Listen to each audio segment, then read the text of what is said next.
Thank you for staying with us. As political activities begin to intensify ahead of the 2027 election year, concerns around security, public safety, and social order are increasingly coming to the fore. Historically, pre-election periods often test the resilience of our security architecture, making proactive planning and strong citizen cooperation more important than ever. Today, we turn our focus on how Lagos State is preparing to maintain peace amid rising political tensions.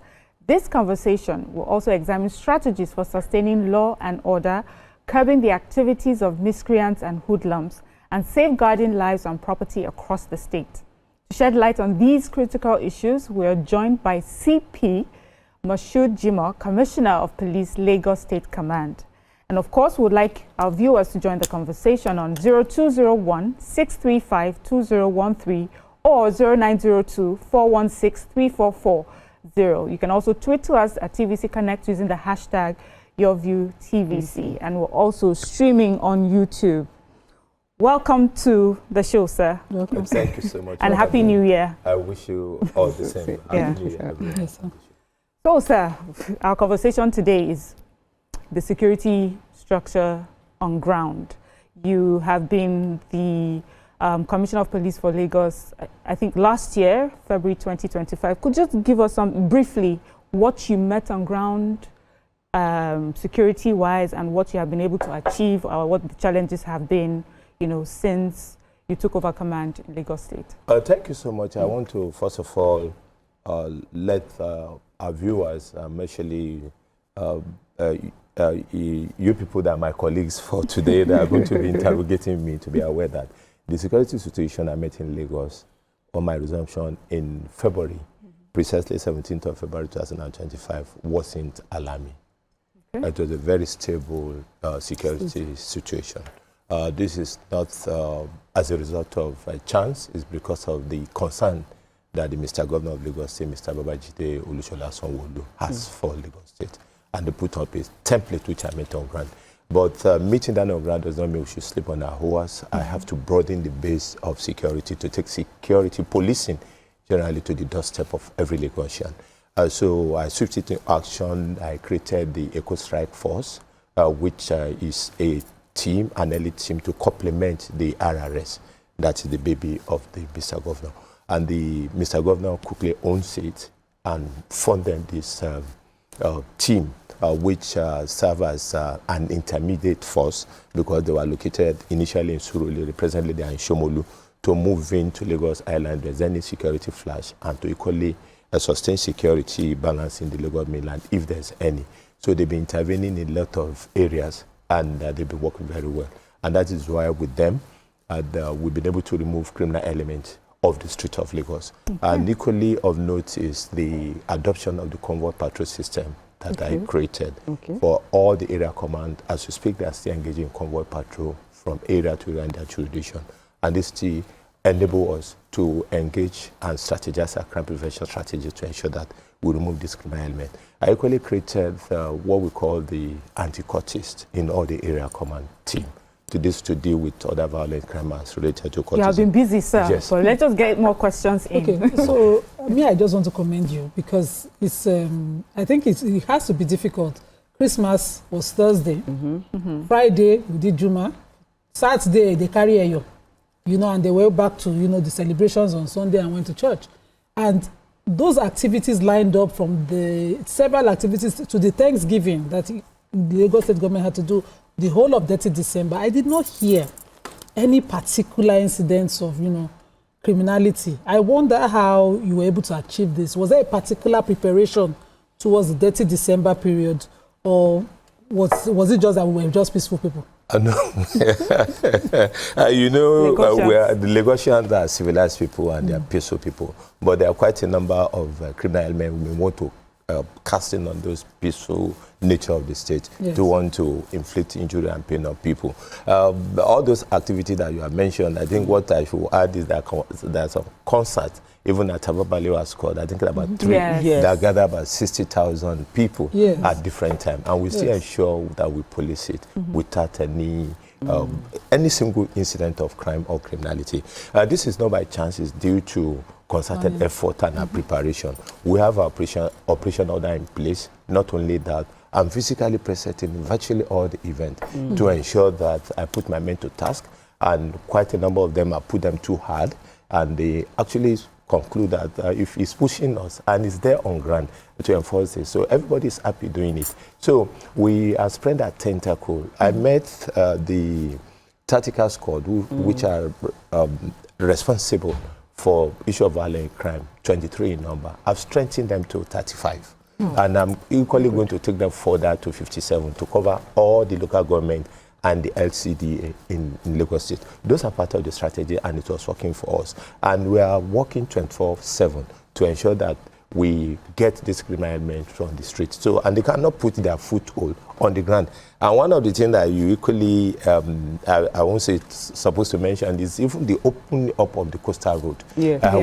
As we speak, I've deployed from 30 to 40 patrol teams on the coastal road to ensure that people are safe along this road. So for everywhere, there are police present across the state. And even Lagosian, the good people of Lagos, they are very good in appreciating what we have done. From the government down to everybody in Lagos have been appreciating our effort. And most of them have underscored us that they've not witnessed this kind of security present across Lagos State. I think that did the magic. Equally, I created a special squad for the nightlife.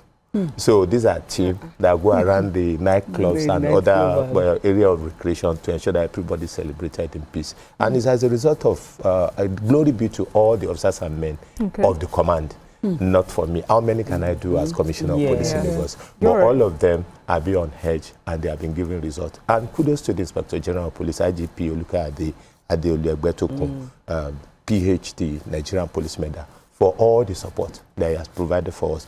You discover that along the waterline area, you don't even hear anything. He commissioned 31 gunboats in Lagos, and he gave us 9 of these gunboats to be along our waterway. And I created on my own a tactical squad called Submarine Tactical Squad that would now spread across to supplement and to complement the effort of the Marine Police. So we covered the entire area. Even all those crimes that are here in contiguous state to Lagos, of kidnapping, of violent crime, doesn't occur throughout. And we are going to sustain on this game because we are going to roll out the action plan for 2026 to ensure that they are implemented. And that will go to maybe your opening question. So, I have an employee that lives in Ikorodu, and she said during this Christmas, the kidnapping that went on there was not be here. Yeah, I didn't know because you don't really hear of kidnapping in Lagos. So, but she said in Ikorodu, she said the keke napep, they were using keke napeps. You will just enter. They will say maybe 2 of them are kidnappers. I should just enter like this. They will just carry you. Thank you for raising that. In fact, I even sent her a message now because I'd heard on record. It is there for everybody to verify. There has not been any incident of kidnapping throughout Ikorodu, Ekpe, Agbowa. Because in Ekpe, I created a new tactical squad. Because the MFR, member of the House of Rep, built a new police station there. The old police station are taken over by the tactical squad and they ensure security within the area. So what we witnessed, which we are paraded before the media, are self-kidnapping. We have about 4. Maybe that will be one of the instances that you are mentioning. Because people are carried, they have family and they have relatives. If somebody is not seen, their family and relatives will go to the police station. Oh, so person is not seen. And so person have not been, what they call it, been kidnapped. We don't have any incident of that. And not only in police record, if it is there, the media in Lagos are very sensitive media. You'll have read it on the pages of newspaper. I was surprised because they talked about it on the group. They said it was very rampant. No, it wasn't. It wasn't. Ikorodu was cool as ice water. Even if you take all the flashpoints, even within the metro, you talk of Mushi, you cannot hear of any incident of any courties or any other class of kidnapping. Is it possible for things like this to go unreported to the police? Yes, it's possible. You know, we have had cases where families would rather go ahead and interact with these people without informing. No, let me give you an example. There was a video that was circulating on social media of about 5 young boys that staged the kidnap of one of them. And what they push out on the social media by this same group is that there's a kidnapping then in Isolo. And when they send it out, we go in out to investigate. And I discovered that one of them, who is 15 years old, is the one that staged the kidnap. 15? By Soda. Yes. We charge them to copy a court or competent jurisdiction, and they be remanded. Now, they tie themselves in rope and said, look, he's one speaking, and said, a woman had just been killed, and they're about to kill him also. But when we get to the root of it, we discovered that the mother had just received a contribution from where she works of about 4 million. And this guy took 1.7 million out of the money. There's equally a young couple that even the husband is an engineer abroad, and they want to make sure that the wife joined him abroad and stage kidnap. And 10 million was collected from the family. And we ran the two of them. There's another housewife that equally the husband is in South Africa and staged a kidnap with another person in Osun State. We arrested the culprit and we rounded them up. And 2.5 million have been transferred by the husband for the kidnap. So all these cases, we are going to prosecute them to serve a deterrent to other. Okay. So people may choose not to report, but after the whole episode, they will still report. And we'll have it on record. So there is nil. Kidnapping throughout Lagos State is nil during this period of that review. So for the last 6-7 months. Okay, so I'm going to... Yeah, so I'll commend that, yes, this period was actually very, very safe for us, because even me, in front of the house, when I'm leaving the house, there's a set of policemen at, I think after every, say, maybe 5 kilometers, you still see another. In fact, they are now part of us, because anytime we see now, they now know us, we'll say hello to them. But I think that there's still more to do when it comes to all these miscreants, as the boys around, these area boys. I noticed that they're always around, especially when there's construction going on. You see them, they just come from nowhere, especially if there's a small space. Maybe as they're doing construction, they'll now leave a small space so that you can do a U-turn there. That U-turn that is there, you find out that you find a lot of them around that area, helping you to do the U-turn, and then they will be asking you to give them money. They are all there. So I think there's still more to be done in that area. In that area, we had a meeting concerned with that, especially as it had to do with the coastal road and other areas where construction was going on, with the federal controller of work in the state. And they have been very helpful. And we've done a deployment throughout. So maybe after the show, you can drive through the coastal road and see that level of deployment and see if they will have opportunity to put their legs there. So I want to say, essentially, the report like that can come, but we address it offhand. And that is why even the issue of traffic robbery in Lagos is gone. Yes. It's gone. The issue of one chance is virtually gone. It's because of ensuring maximum police presence across the state. And the addition is that the Inspector General of Police have directed the withdrawal of policemen from the VIPs and the unauthorized persons, especially VIP. So we've gotten in more strength, and we have deployed, and that's why you see a lot of personnel on the street. Thousands of them have been withdrawn. And we are going to equally use them. Like I said, we established the Coast Strike Force team to complement the RRS of the state. It's in the offing, and we are discussing with government to bring out another patrol squad called Anti-Crime and Community Protection Squad. The personnel are already on the ground. The mobilization are equally done. The logistics have been provided by state government, and we'll roll it out very soon. So to a very large extent, and I would say virtually, an incident of crime and criminality have been brought to the lowest ebb in the state. I have something here. Chinyere says, I should please ask you, how safe is Ejigbo and Isolo during the next elections? I couldn't vote because thugs ensured that we did not come out. That's one. And then Ibrahim Makin says, please, some police officers are still checking people's phones. Is there any way that they can train these officers to understand that it is illegal to check people's phones at gunpoint? Okay. I like that you asked those two questions, because Commissioner was going to go into 2027 and preparation. So we'll take it when we're discussing that first question. But I think we can look at the second question of checking phones. We saw videos actually during this season, not particularly Lagos, the one I saw though, where police officers were actually taking, this is videos from people's phones, collecting their phones and wanting to check their phones. Why do we still have that happening? Oh, thank you so much. You know, I'm not a fan on TikTok. I'm not to advertise any online, but People put me on TikTok where I was warning officers and men of the command that you don't have the right to check people's phone, except if on the road, except those phones are subject of crime. For example, people, commuters might be in the bus, maybe like 5 or 6, and somebody can say my phone is missing. You know, it's quite easy to pick somebody's pocket and take the phone. And somebody says, suddenly my phone is missing, and he get to the next stop where you have police and raise the alarm. Then definitely they have to swift in and everybody will have to know. But it is wrong. We have directed that the Secretary of Police have directed that such should not be the case where people at random, you pick up their phone or you try to profile them because of the way they look. But we want people to equally know that we have a lot on our hand equally, because any organization like the Nigerian Police Force that is subject to public opinion will have to grapple with the responsibility of constantly informing the public and getting people to know that you have a responsibility when you are stopped to comply. But if a policeman is trying to do what you feel at that point in time, it's against the instruction that we have passed. Be calm and be peaceful. Okay. Note where it has happened. Don't take on our police personnel. Okay. Then report and it will be addressed. But I think by and large it has got to a very low level. Even this incident of checking of phone, maybe you have 1 or 2 instances, but we have made it a subject of lecture constantly to them to know that that is not done, except if phone is a subject of crime.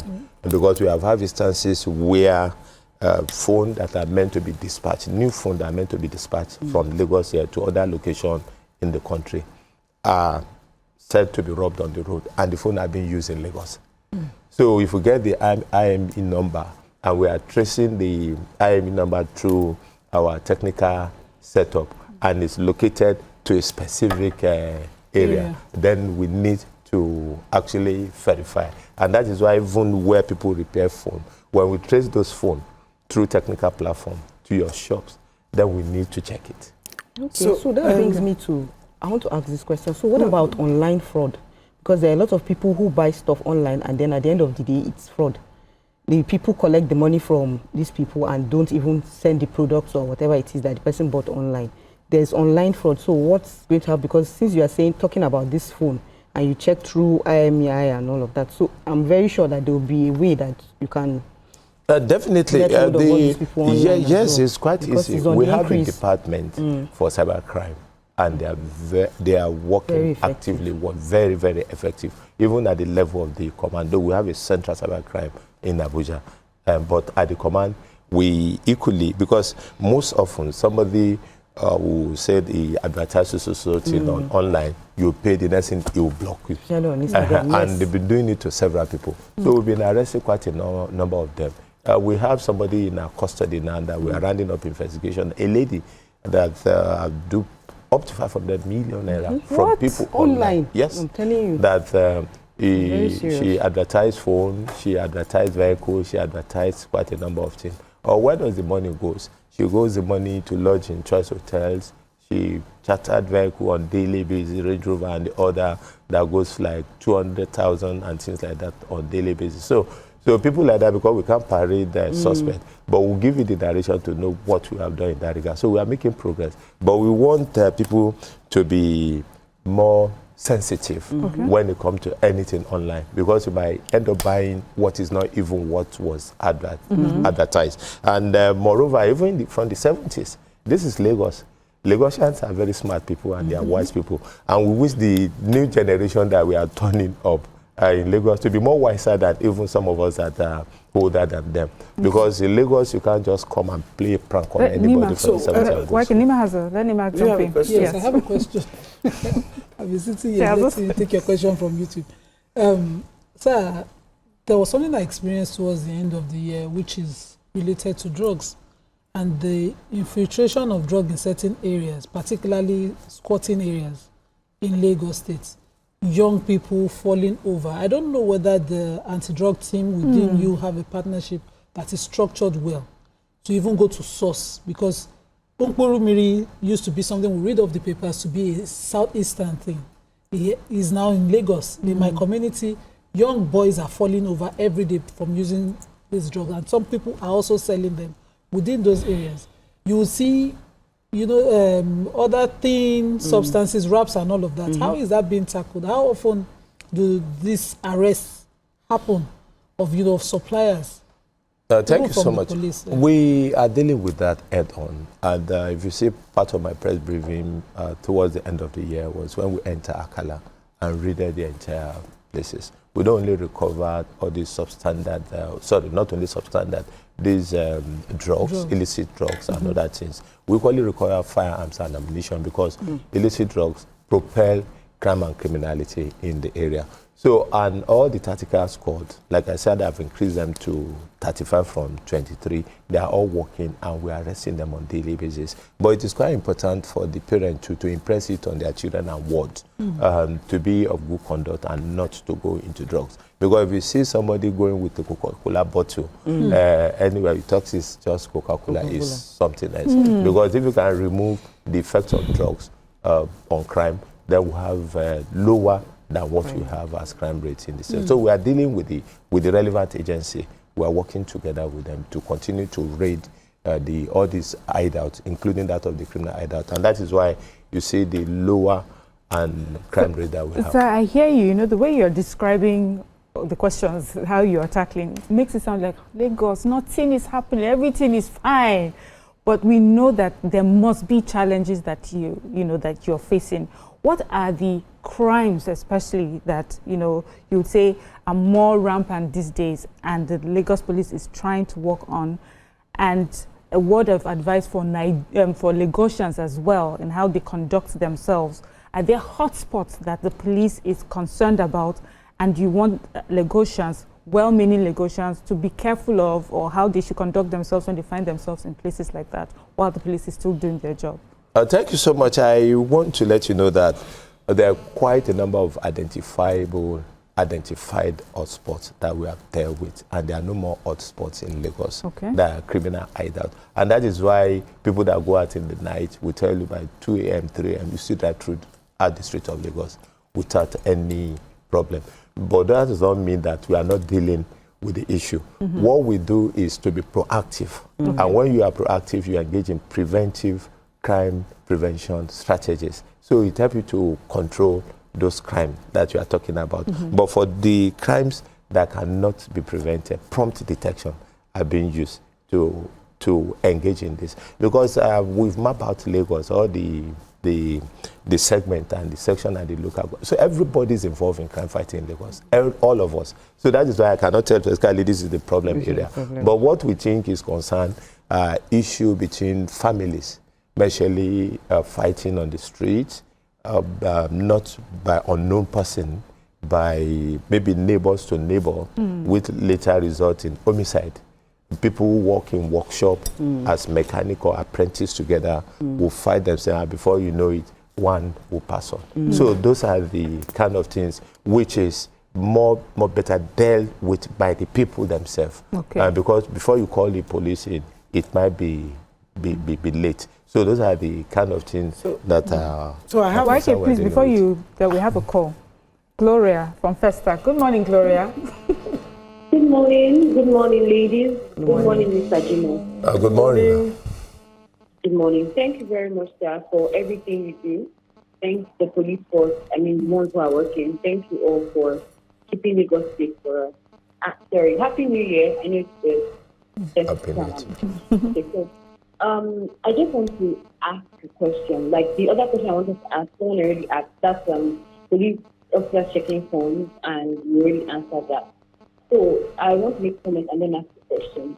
The comment I want to make is that I think, or I feel like the police force should actually maybe invest in training some of these officers, because I don't know if it's that they don't know what they are supposed to do, or they know what they are supposed to do, but they don't want to do. Take, for example, there was armed robbery attack at Oshodi, because that's where I spent my Christmas holiday, at Oshodi. So my neighbor was, or rather she complained of like they were robbing and all that. He heard some noises and then he called the emergency line, and it took the police about 2 to 3 hours to get there. And I'm wondering why, because someone called and it's an emergency, and you took 2 to 3 hours, and a lot of things had already gone wrong before they arrived, which now brings me to my question.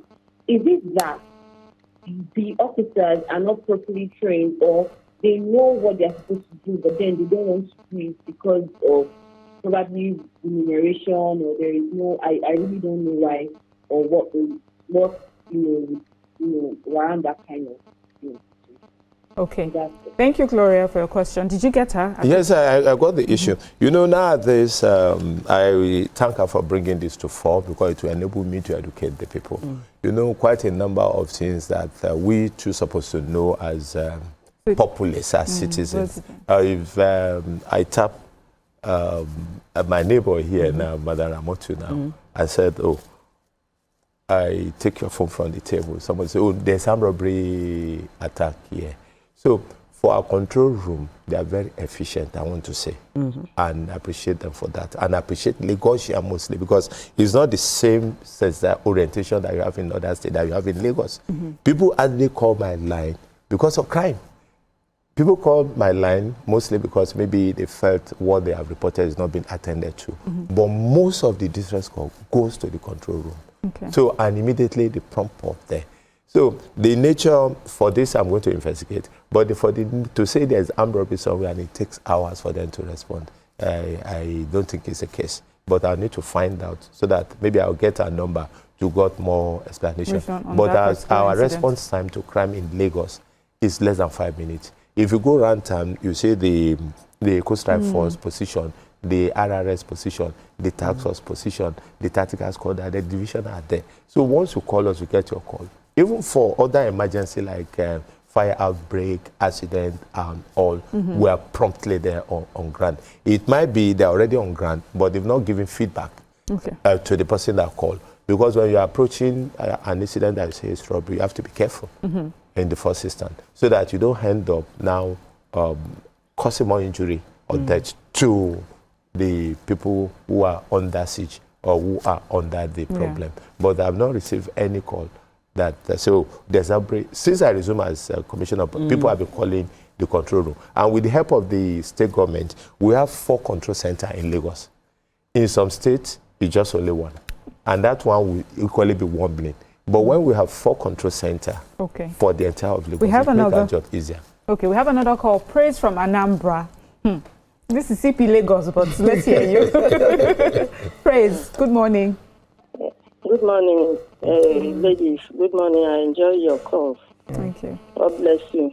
I want to appreciate your call. The program you are having today is a good one. Okay. First and foremost, I want to wish everyone Happy New Year. Happy New Year. Yes, we can hear you. Happy New Year to you as well. Okay, Happy New Year. Okay. Nima, you are somebody that I respect so much, and I like you. I really like you. In fact, I love you. But there's a statement you made now that I don't like. You talked about Nkulu, and you attributed it to Southeast. Please, it's not. You don't. As a legal person, you're not supposed to mention any particular state to be attributed to a certain thing like that. Apologies. Things like that. Really? Yeah. So, Oga Moisa. Good morning, ma. Yes, sir. You are doing great work. Thank you, ma. God bless you, sir. Okay. My prayer for you this year is that Thank God you, will Praise. keep you. God will protect all of you. All right. Amen. Thank you. Thank you, Praise. So I'm back to my questions from YouTube. One person is asking, what about the use of technology, drones? When is the police going to do that? Second question, cameras. CCTV. Bodies. Okay, No, body body cams. cams. Okay. For Body cams. police. Okay. Are you going to implement that? 3, CCTV. And 4, election.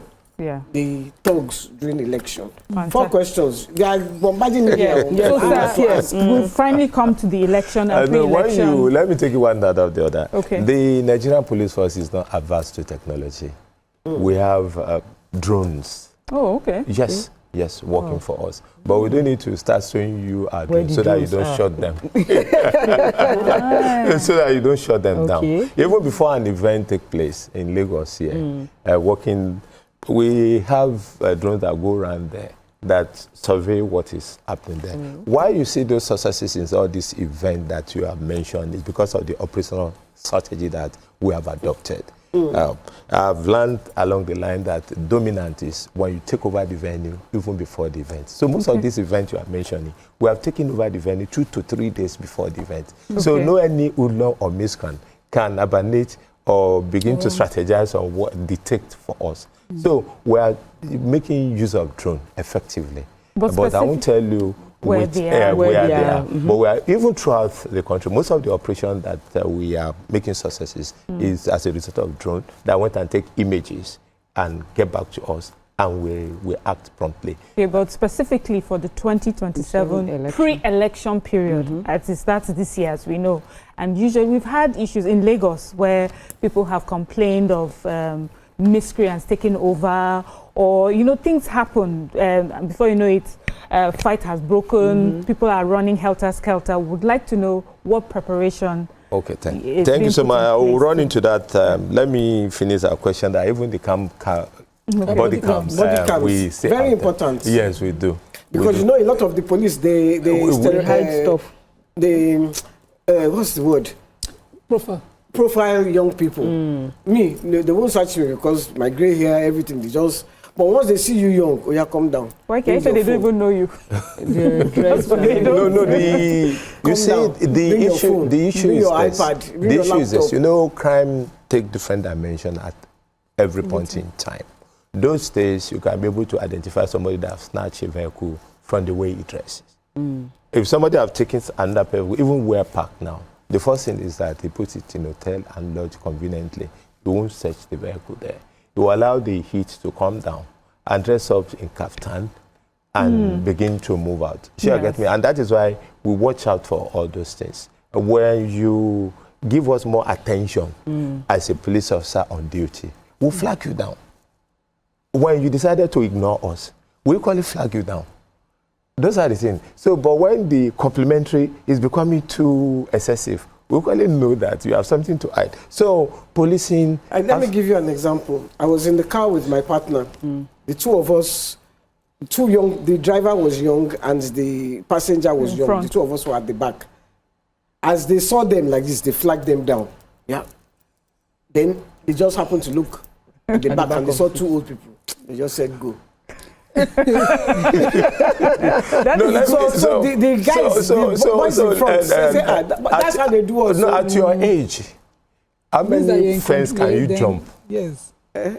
It's not that old age people don't commit crime. But the one that is mostly violent are not committed by somebody of 50-something to 60 years or above. Are you getting me? So we know what... Why can jump first? Have you seen how agile she is? No. Even if she has... So what I'm saying is that we are not providing them because of the way they look. But we look at the circumstance in that vehicle that they are driving, for example. Some of them have number in the front. They don't have plate number at the rear. Okay. And everything goes together. You have to obey the law in no ramification. Some people change everywhere full of music. Even noise, excessive noise. It's only in Nigeria that you flag down the commercial bus and you suspect somebody and say, can you park? Let me search this person. And the old people in the bus will say, officer, what has he done? He didn't do anything. And not knowing that such a person with his cohort, as you move after the police point, can rob those who are in the vehicle. So those early warning signals, we know them. And we know the time of the hours of the day. But we made it clearly that we don't profile people and search them. So now to go to the election. Yes. The election... Let's go to the election. We're running out of time. So let's go to the election. In July, we did election for the 20 local government and 37 LCD in Lagos. Okay. They are the pre-election arrangement of security, the election proper and post-election. And that is why I make bold to appreciate all the officers and men of the Lagos State Police Command and all the other agencies that supported us. Nobody died, no injury to person, no single ballot paper was snatched. Okay. There's no way election was disrupted throughout. That's to tell you that we properly prepare for that election. And it is a yardstick or like a measurement for other elections across the country because it was extremely violent free. Because I got the kudos to the Inspector General of Police, IGP Olukade Adelu Egbetoku, PhD, Nigerian Police Medal, for all the support he has given the command. So what I'm telling you, as we speak, we're already in the pre-election period. Yes. And we are carrying out a threat assessment. So the issue of hoodlum, do you hear of it during the local government election? It was entirely peaceful. But because where I'm coming to is that the local government election is the most contentious election in the country because it's a grassroots election. Whosoever offices you are occupying ahead is because you come from a local government. So everybody wants to be relevant at the local grassroots level. So if we can police that peacefully, without any bloodshed, without any mayhem, without any death or injury. So it's kudos to us. So to the Inspector General of Police. So we are we are in the drawing board already for the 2027 election because there's political grouping and regrouping here and there, and we are ensuring security in that area. And you can look around the country and see where there's any political skirmish anywhere. None. So the threat assessment is being carried out, and we are ensuring that the pre-election period is going to be essentially peaceful. The election period will be peaceful. The post-election will be peaceful. But we encourage the electorate not to have any fear of apprehension, to go out and exercise their franchise. The Nigerian police force is fully prepared for the election. So if we can do that in Lagos, which has the highest number of local governments in the country and the most populous states in the country as we speak, we can get the same thing done across the country. And mind you, there are a lot of off-season elections that have been going on in so many states, and all have been going on peacefully. Okay, so I wanted you to talk about hoodlums in certain areas when you have car breakdown and all of those incidences where they'll come and kind of things. How the police has been. If we could just briefly touch on that. Okay, thank you. I think it's important because somebody want to put spanner in the work for all the successes and the gain that we have achieved. And he said his vehicle breakdown is somebody that creates content. And I went there yesterday in the evening and discovered there's a filling station. The entire place is a residential area. There's no anywhere for any hoodlum to urbanize. And this doesn't even happen to you. The breakdown of the vehicle doesn't happen to him. It happened to somebody. And the towing van center, about 2-3 towing van center, just across the point. And the towing van man that was an eyewitness came to me and said, yes, he was called upon to come. And that incident doesn't occur there. Truly, to be factual. But we are not saying that in other area that hoodlums, we are doing all-round patrol. And that is why this hoodlum that rob people in traffic, they are taken off the street. Constant raiding of criminal hideouts is ongoing as we speak, and they are being prosecuted. Thank you so much, sir. Wow. Thank you so much for answering all our questions, the questions our viewers have sent on YouTube as well. Thank you for joining us again, sir. Thank you for what you do for the state and to Police Command. And to our viewers, thank you for joining us today. Hope you learned, a lot, like we did as well. I feel that we can read it sometime. We are using it in the future. Yes. But for our viewers, we have run out of time, so we want to thank our viewers for joining us today. And CP, thank you again for joining us. Thank you so much. And clarifying, most of the questions that we have. The only question I wanted to ask was stint permits, but we have run out of time. To our viewers, join us tomorrow for another interesting show. Bye for now.